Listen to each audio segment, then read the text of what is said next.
இயேசு கிறிஸ்துவும் நானும். இன்றைய வேதவசனம் யாத்திராகமம் 9:9. அது எகிப்து தேசமெங்கும் மனிதர் மேலும் மிருக ஜீவன்கள் மேலும் எரிபந்தமான கொப்பளங்களை எழும்பு பண்ணும். அன்பான சகோதர சகோதரிகளே, பார்வோன் இன்னமும் தன் இருதயத்தை கடினப்படுத்தி இஸ்ரவேல் மக்களை போக விடவில்லை. இந்த முறை மிருகங்கள் மேலும் மனிதர்கள் மேலும் எரிபந்தமான கொப்பளம் வரும்படியாக உங்கள் கைப்பிடி நிறைய சூளையின் சாம்பலை அள்ளிக்கொள்ளுங்கள். மோசே அதை பார்வோனுடைய கண்களுக்கு முன்பாக வானத்திற்கு நேராக இறக்கி கடவன்.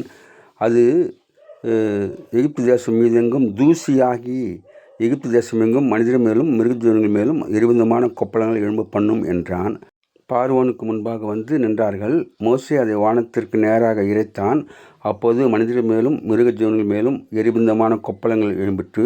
அந்த கொப்பளங்கள் மந்திரவாதிகள் மேலும் எகிப்தியர் எல்லார் மேலும் உண்டானதினால் அந்த கொப்பளங்கள் நிமித்தம் மந்திரவாதிகள் மோசேக்கு முன்பாக நிற்கக்கூடாமல் இருந்தது. திரும்ப திரும்ப பார்வோனுக்கு எச்சரிப்பை கொடுத்தார். ஆனால் அவன் மனம் திரும்பாமல் மனம் கடினப்பட்டான். Have a blessed day. God bless you. Give your heart to God, your hand to man. Live in God's word, live on our knees. Thanks for watching. Like, share, subscribe.